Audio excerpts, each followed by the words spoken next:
went to the initial meeting, right? And of course, in this particular case, this wasn't through my organization, it was through my own digital forensics company. They got there and they're like, we don't know what to do, right? So, we're sitting there in that initial meeting and they're just like, what? And we're like, well, did they take your vendor list? Did they do this? Did they do that? And so we actually generated the common case goals, and they were identification of specific documents and parts of documents. So we knew we were going to have some fuzzy hashing in there, and system use, and did they connect to USB and copy stuff off, and all these good types of things that you normally get. And wow, that's not cool. Let's Sam do a little magic there. But so these were the agreement of goals, what I walked away with, right? It was, we want to know about the USB, and it was amazing that kind of once they got going, they really came up with a big list of like, here's all the things we want. And then once we started kind of bringing it down, and it's not a typical. I think typically you're working in an organization. You're working in an organization, and then they kind of know what they want, and they're not completely new to asking for things like this. Cool. So this is what we ended up with in the agreed goals, and we added a few, right? We wanted to extract some instant message logs because right away we saw there was some definitely recovered deleted files. They never even mentioned that, and we performed a memory analysis before we went and shut the machine down. So we got our required information. Again, this is what experts do. They don't even think twice about it. They just, these are all in their head. These are the 1, 2, 3, 4, 5s. The big methodologies that we talked about earlier, they don't really cover a lot of this. They're really focused on getting you the image and getting you the authorizations and the warrants, and then going through and finding this stuff and building a report. And so we were really focused on just in this analysis phase, how do we go and how do we go in through this? So anyway, we got our beneficial information. We actually got them to give us a full case background, which was pretty cool. We got all the names, and this is one of the things I like to do, and I'll mention it later too. I love to build dictionaries of all the different words and things that are important to a specific case. Not just like run them, not just throw them into a big giant search list, but actually then go back and prioritize them. So they gave us all the work product names of the processes they do, and all these unique, distinct names that were going to help us find things.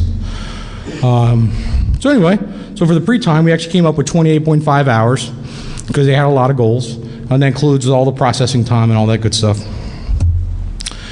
And so we pulled up, and these were some of the common methods from the SPM, and there's some good ones, and I think later here we go. We pulled some of these out, and actually these were the SPIs that were generated. So in this case, they are a little bit out of order. It was really extraction of emails for analysis based on the case goals we had, recover deleted files because just because of the time it took to do it and the value that it had, and then of course the fuzzy.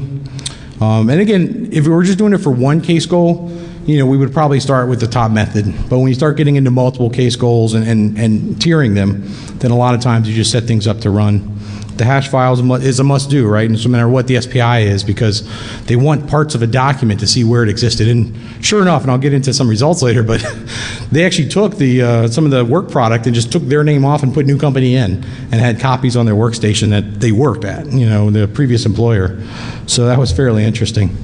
Here was some more for system usage.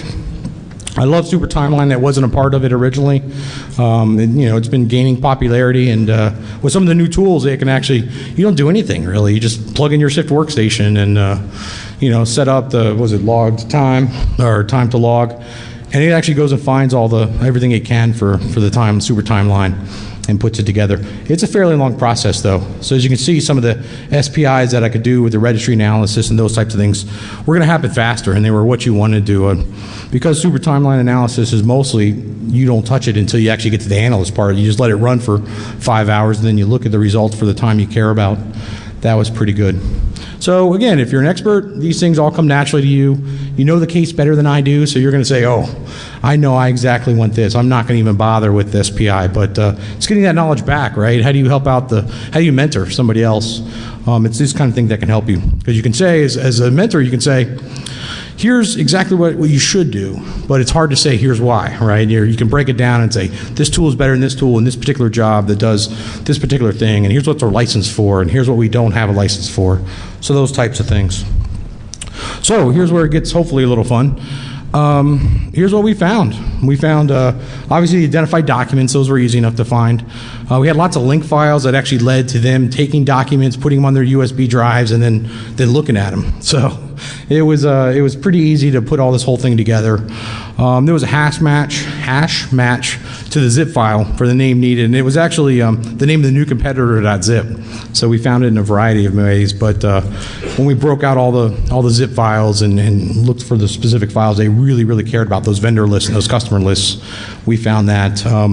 We did a lot of fuzzy hashing. It was something that we just ran in the background, and then we didn't have too many false positives. And it led us to directories of the new company's name where they really just took out like entire contracts and just swiped out their old name. So they weren't even going to pay a lawyer to build a new contract for contracting services. So it was kind of nutty. And yeah, the extracted and processed mail was really interesting. I'm not going to go through it all, but I think we're doing good on time, right? I'm not going to go through it all, but yeah, there was a ton of IMs. It was amazing what this guy was actually doing. Let's see, offer sent to FedEx last minute. So we had the whole, when they got, asked to join this new company. It was actually, they were partnering with somebody else to start the new company. The exit strategy, there was a how-to, like, here's what you should say when you leave. And here's the best way of telling them that you're going to a competing company and that you're hopefully, going to take everything with you. So it was also a lot of pros and cons. There was a great conversation between the significant other. With like, I don't know, maybe you shouldn't do this. This person's really been good to you. So it was pretty amazing. And it all happened pretty fast. We actually came in a little bit under the 28.5 because some of it was just so simple to find. I mean, you got to love somebody that just puts it out there for you. But this is one of the things I do. I'm really big on dictionaries where you can take all the different names and the different part cases that you see, just write it down as you go, and then you can prioritize them. So as the case starts to develop and you see where the important information is and what is important about the case, I guess is the biggest way of saying it. What's the real goal of the case? You can start, then using those specific keywords to help you dig it down.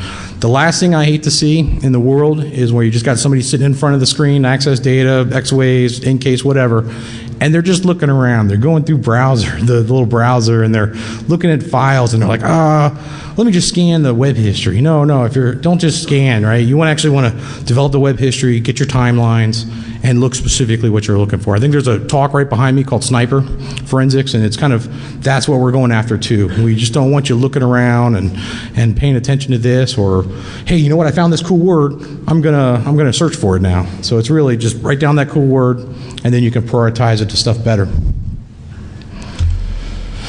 Anyway, Registry Analysis usually has a great SPI, so of course we did that, and we found tons of supporting data for all the accessing files and changing files. Once we had identified the files with kind of all the other methods that we used, we were then able to generate it completely. Super timeline, it didn't exist at the time, but we know it would have definitely made the cut for getting processed, and then because we actually had solid timelines for these events and kind of the follow-up. We analyzed the web history. That was fun. Always good stuff to there. There was a little porn on the work site, so you gotta love that. And definitely wasn't little people porn, but it was great. It blows me away that people are gonna sit on their workstations in their organizations and look at porn during the day. We see what time it is. You've got a system clock, so I can't get over it. I'm always amazed that just the amount of people that will choose to look at porn in the workplace. Great conversations, trashing, so we had some great IMs. That was one of the ones that we put in there because we knew that there was some instant messaging that was going on with the competitor. And then, of course, there was lots of discussions and who to take with them, right? They're going to start their new big company. Who are they going to take? So we met all the goals. We had defendable data and conclusions. It was pretty straightforward. This is probably the easiest case in the world, that we were able to get in a really good time. We actually came under. We rechecked our primary findings with multiple tools. It's something I believe in.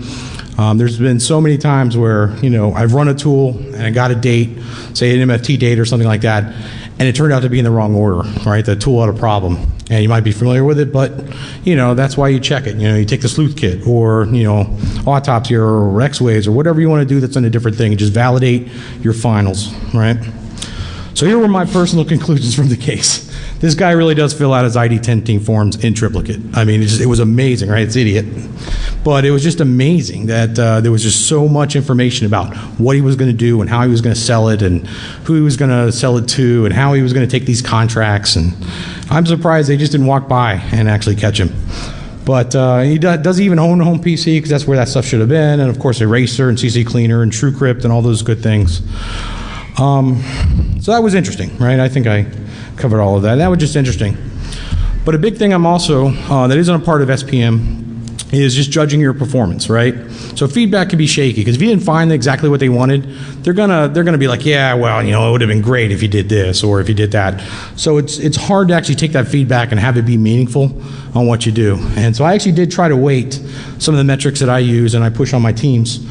The number of follow-up questions. If you did a good job in the pre-analysis phase, you're not going to get all these follow-up questions. They're not going to say, oh, great, how about where did this file go after it got sent to our mail system, right? You could have looked at the SMTP header for whatever when they replied back or whatever, but you didn't, right? Because they didn't ask that and you didn't know you to go looking for it. So it's kind of getting those agreed upon goals. That's a good metric for it.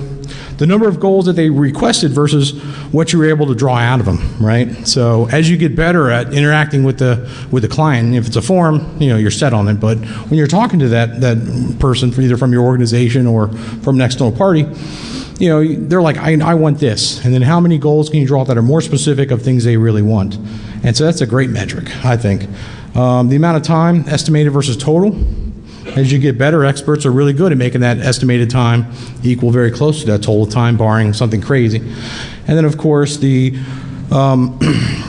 total predicted value versus actual value, right? So here's what I think I'm going to be able to get for you, which is always a dangerous statement when you're talking to somebody with a forensics investigation. But it kind of comes out there like, what do you think they're going to get? And they're really trying to draw it out of you. So it's actually what you were able to kind of predict versus what was going to happen versus what you actually gave the requester. And of course, I really count this, and this one's important to me. It's the number of wrong turns. And I am known for making mistakes, learning from them, and then, hopefully getting better. I really believe in it. Look where you make a mistake, focus on it, say, hey, I'm not going to make that mistake again. So those are kind of my big judging your performance metrics. How are we doing on time? Are we way under? Okay. So anyway, even if you don't fully invest in this methodology, right, and you get something good out of it, just really, really focus on defining your case goals better. Even if it's just your boss comes down and says, hey, I want this, he can be your requester, right? So you can do a better job of like, hey, tell me what you really want, or let me help you develop that, right? You don't have to use our tool or what we're trying to plug in as far as estimation of time and how long it'll take you to do what. But just make that your primary goal. You're going to find the stuff, using your tools, good or bad, but or you may not, I should say. But I think really getting that better definition and just agreed upon is the way to go. And then improved familiarity with your common goals. You work at a place, you've got a lot of compromised machines. Say you're doing graphics, right? You're porn on the workplace, and they want you to develop, what porn? Was this person looking at porn? And were they looking at it at this time because that's when the complaint came in? But they'll say things like, okay, how many? Because they usually care. And then they usually care about a history, right? Is this person just looking at porn once? Or they've been looking at porn like 4 hours a day for the last 20 years? So that's the kind of stuff those departments are going to want to hear. And if you're not thinking about that, if you haven't already done a ton of cases where, for whatever reason, you're doing investigations, whether they're looking at who's going where on the firewall or what, those are the kind of things that you'll want to say to them. So being familiar with what types of cases you do and how they normally follow out. If you're in a group and you're the new guy, ask, does this exist already? What are the questions that we normally ask when we go through this? You may get hand-holding for your first couple, you may not. I definitely believe in mentally organizing methods with the best bang for the buck.